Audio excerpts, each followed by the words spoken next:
Test. Oh yeah, looks like I'm good. Okay.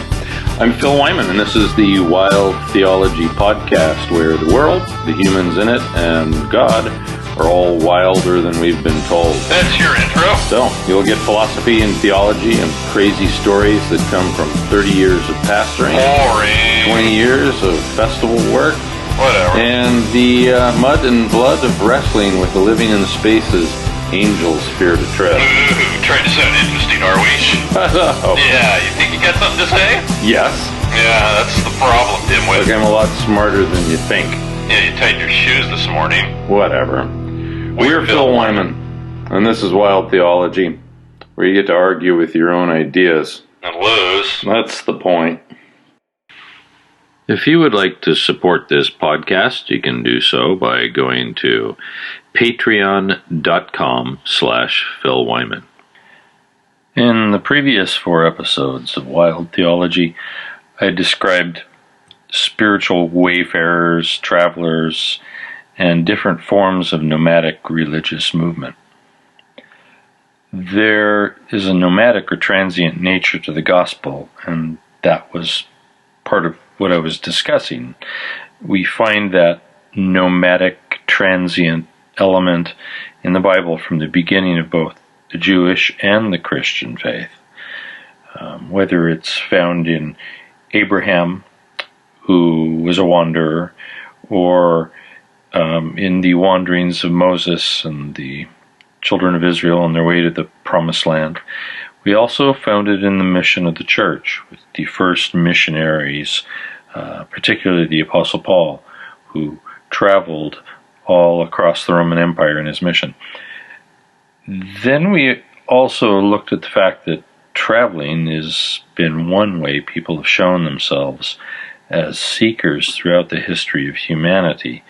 And so in the early church, you had not only missionaries, but those who wandered into the wilderness to discover God, or to seek out holy people who had spent their lives in a devotion to God in the wilderness.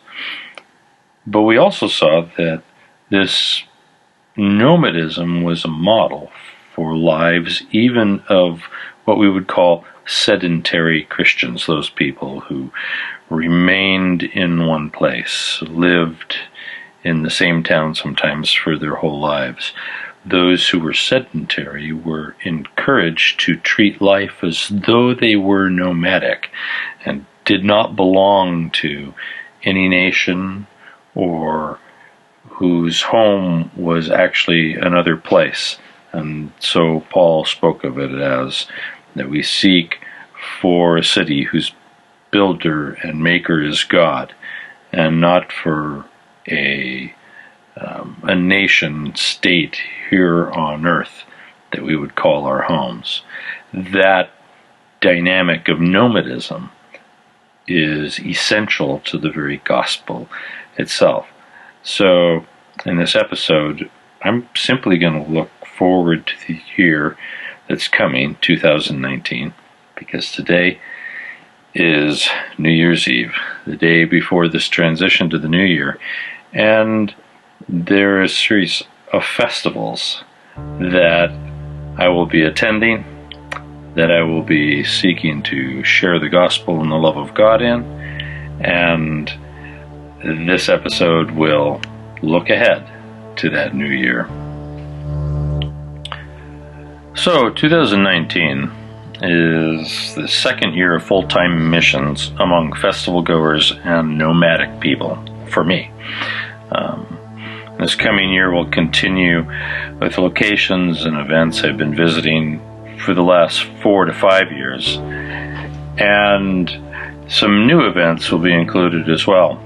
Along with new events, I'll be working to what I'm calling Go Big with some of the events we've worked on in the past in my own home location of Salem, Massachusetts. So here's a little rundown of 2019, places I hope to go, God willing, and things that I hope to do. So in less than 2 weeks, Priscilla and I. And as most of you know, Priscilla is the 22-foot-long Winnebago motorhome, 1991 Winnebago, that I travel in. And Priscilla and I are headed to something that goes by the initials RTR. We'll be there in less than 2 weeks. RTR, or the Rubber Tramp Rendezvous, is a gathering of people who live on the road.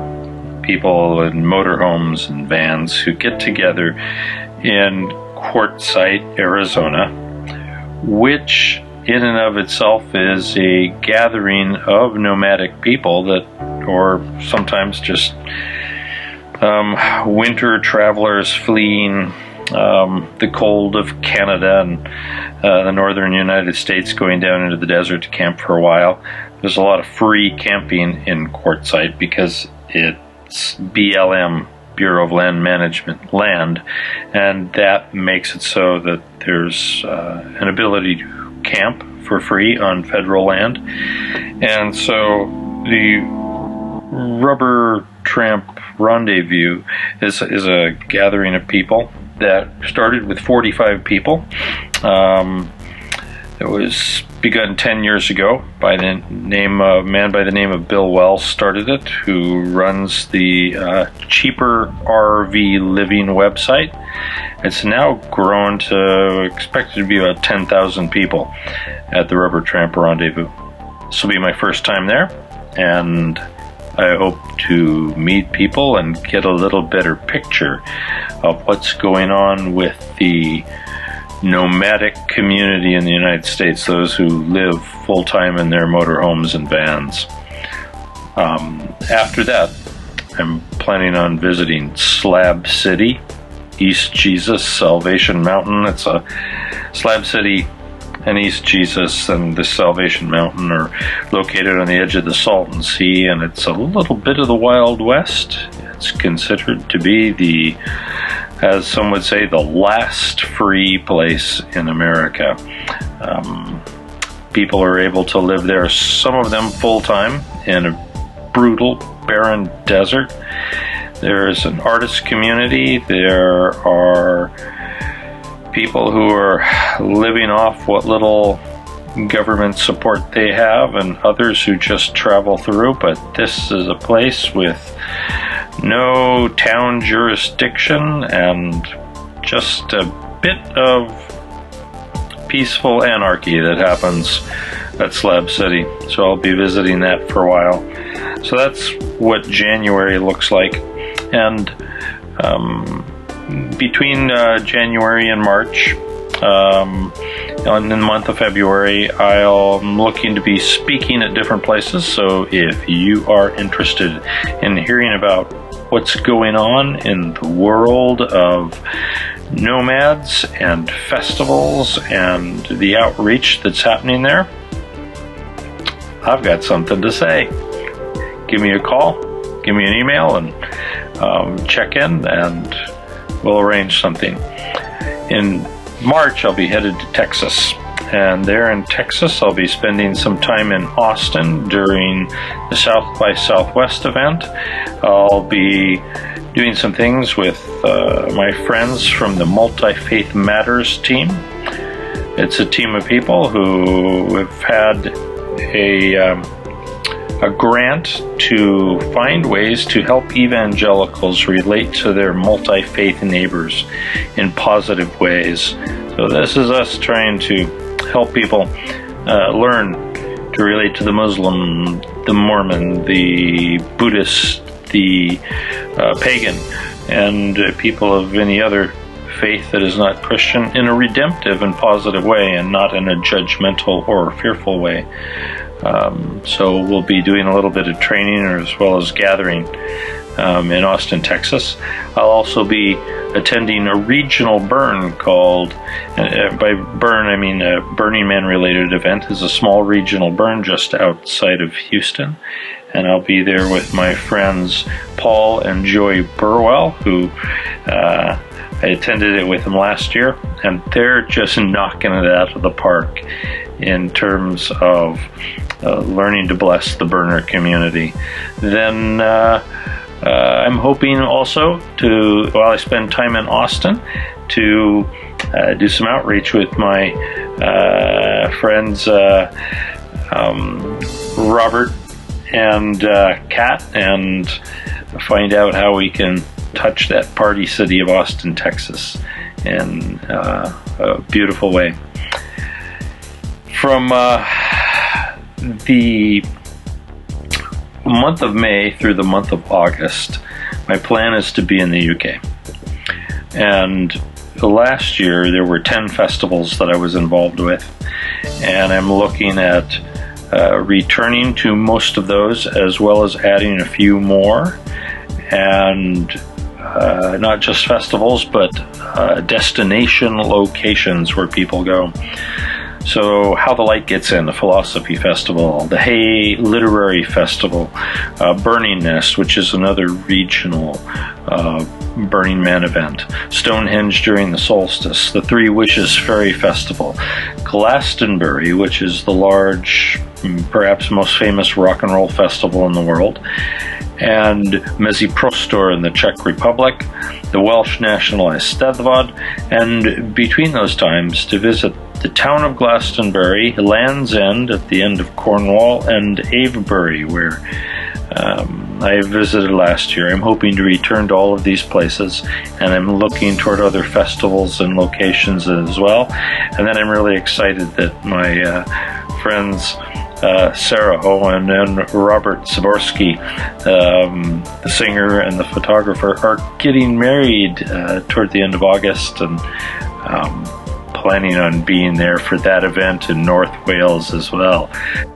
Iawn, Sarah Rabbit, dwi'n hapus iawn I clywed fod chi'n mynd I briodi yn y mis Awst. I'm really happy they're getting married. It's a great thing to hear.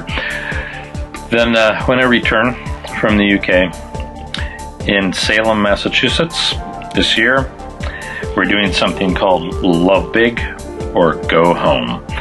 And I'm looking for as many people as possible to join us for the 20th year of doing outreach on the streets of Salem during our month-long Halloween. I would love to have over 1,000 people join us. So, you interested in being part of something creative and loving and fun and actually quite easy to do?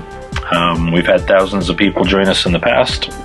I'm looking for thousands all at once this coming year. It's said that a prophet is without honor in his own home. And every one of us, in some way or another, has experienced this. Our children, our parents, our siblings don't listen to us as they might listen to other people, despite our experience or expertise in certain things. And there's also a reason that we tend to travel places or look to other places outside of home to learn new things and experience life-changing things. Change of perspective seems to make everything better. Well, what if you knew that the places that your loved ones went were being filled with people bringing the good news? Wouldn't that be something that you could support? If you knew that somebody was at Burning Man, at a rainbow gathering, music festivals, at places that your children, your parents, your brothers and sisters, your closest friends went.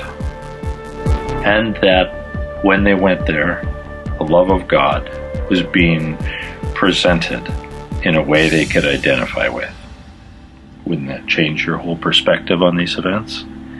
And perhaps give you a reason to either join them or support those who are joining them?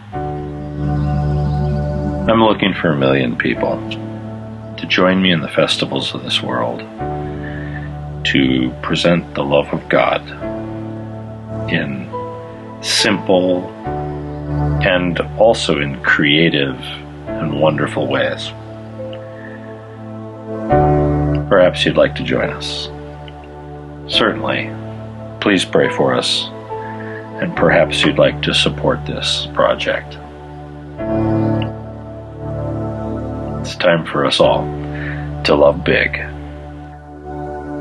And there's a world out there waiting for us to do it. Won't you join me?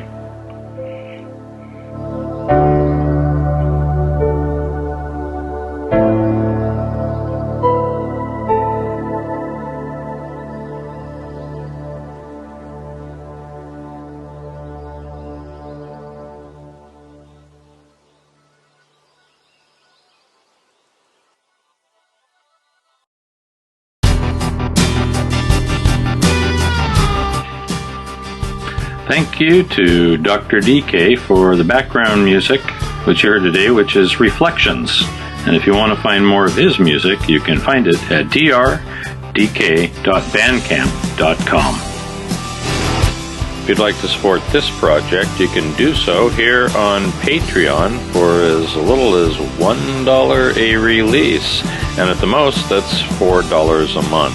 Why on earth would anybody want to support us? Well, I think we're pretty cool, and maybe some people believe in what we're doing. Oh, come on, you believe that? Yeah. Don't you ever think you're just a little too weird for the average person? Yeah, sometimes.